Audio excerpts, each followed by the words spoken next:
me bring in Colonel Yomi Dare, who is a former Director, Army Legal Services. He joins us virtually.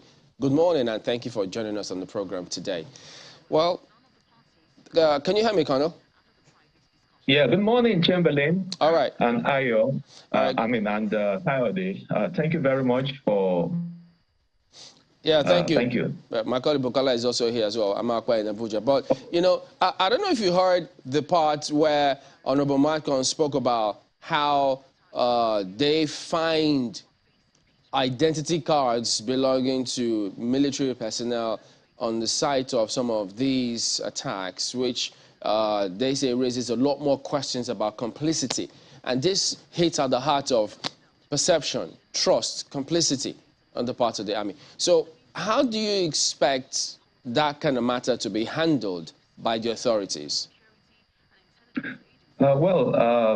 Chamberlain, that's a very dicey one, I must say to you, because ID cards can, though, identifies an individual with the organization that he or she represents, but the fact remains that, you know, an ID card, you know, can go into a wrong hands, where maybe, for example, the owner of the ID card loses the ID card, or the ID card gets stolen, you know, and then it could be dumped, and people can even try to create some impression or send some messages that are not the right messages through by means of an ID card.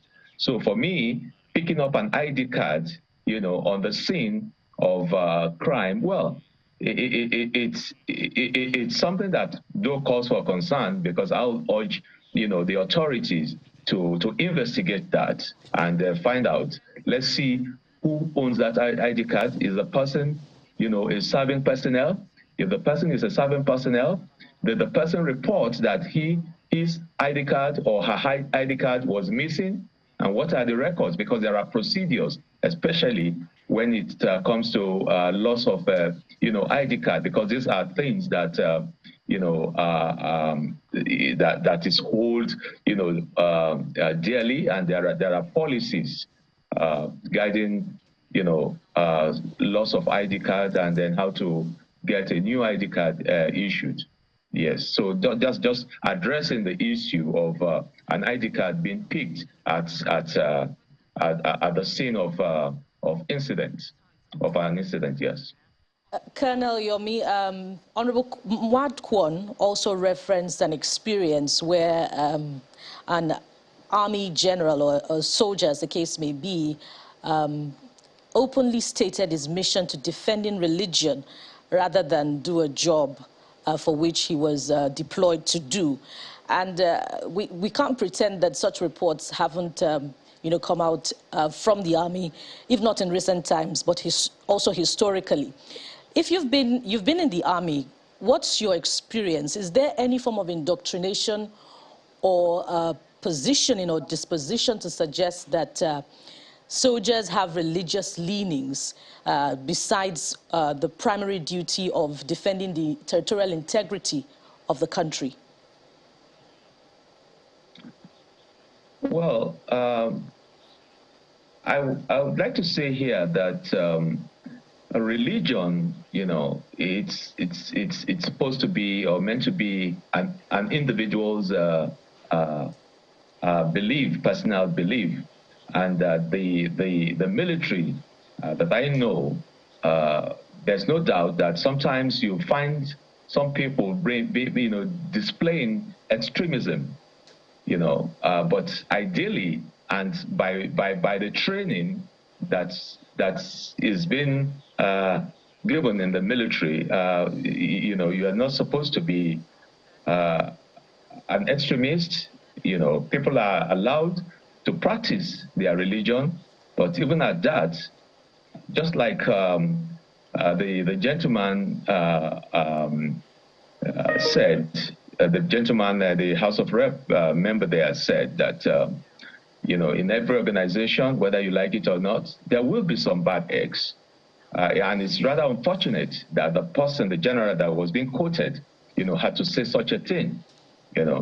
And these things really are not meant to be. They are not what it should be.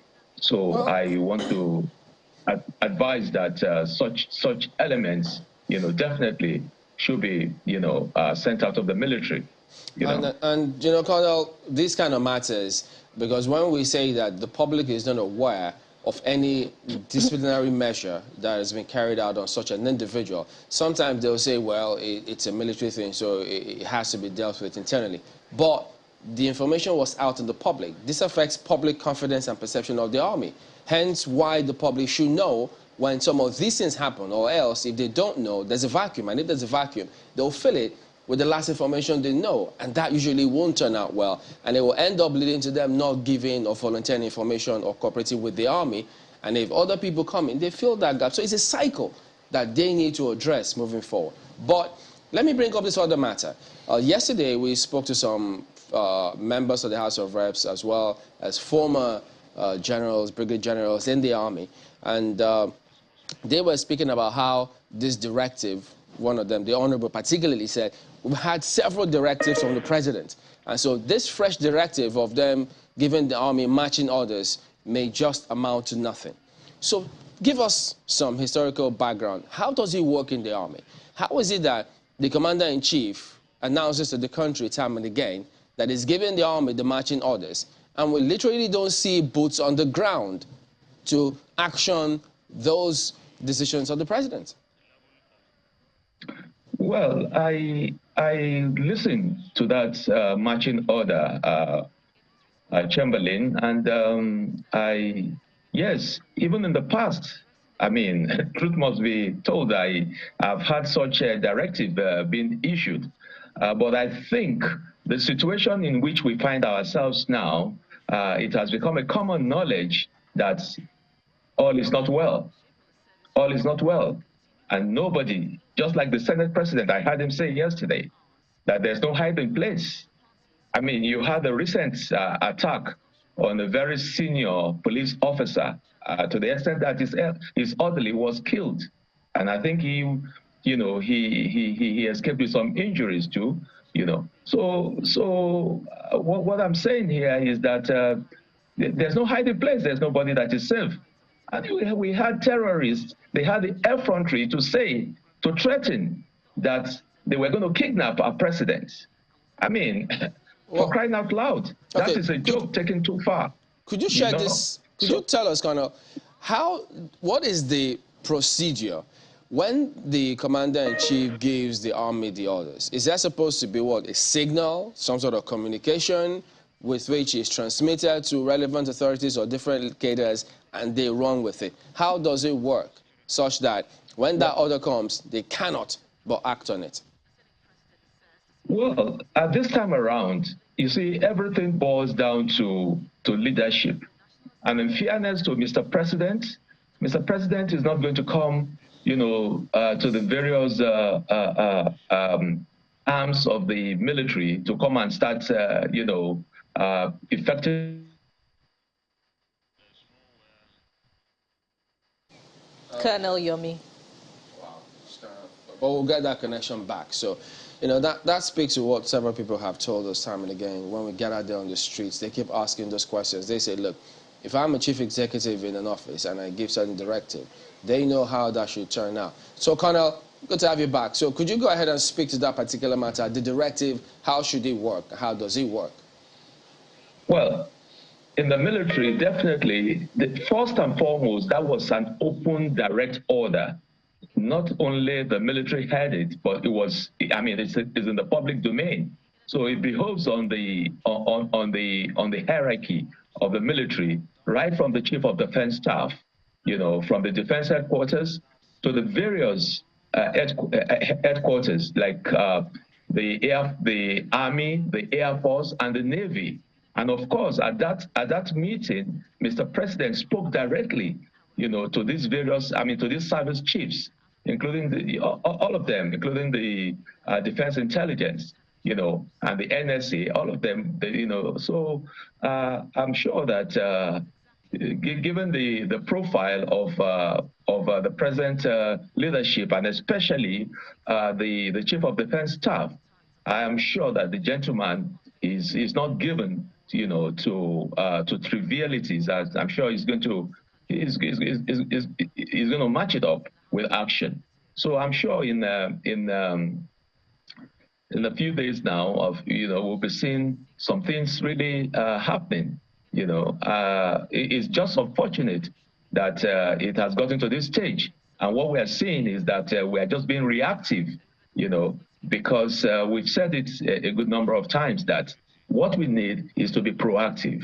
So right now, well, it's never too late. I mean, I believe that it's not going to be business as usual. I'm still optimistic that things will get better, but it's just unfortunate that it has gotten to this level. But again, I just hope that right as this is tearing us in the face, I hope the politicians will allow the military to do their job. They should allow them to do their job. We can see that this thing, nobody is free everywhere, all over the country. So you can't just really beat your chest and say, oh, you have a safe Colonel, when you say the politicians should allow the military to do their jobs, how do you mean? What's the nature of interference here? Well, you see, I want to believe that it's a common knowledge, rather than talk and not allowing the military to have a free hand. I give an example. Nothing stops areas where we find out that they have just refused to accept peace. Nothing stops the presidency declaring a state of emergency. And when you declare a state of emergency, you know what that means, So, we just have to save this nation. Yeah. Otherwise, we won't have anywhere to call our own country anymore. Perhaps give us another example, Colonel. Pardon me to jump in. We need another example. When you were in this service in the Army, and perhaps your superior officer gives an order, how is it done, communicated? Is it verbally, or is it written communication in the form of signals? How does it work such that you carried out being in the Army? Well, it all depends. It all depends. Your superior, can call you in and, tell you that, look, this is what I want you to go and do. And depending on your own level of command, in order to pass it down to, you have to download it, to your own subordinates too. So you can issue directives. Will definitely be issued in black and white, in form of a signal, and sent to all other commands. Those who are expected, to action it, and those who are also expected, to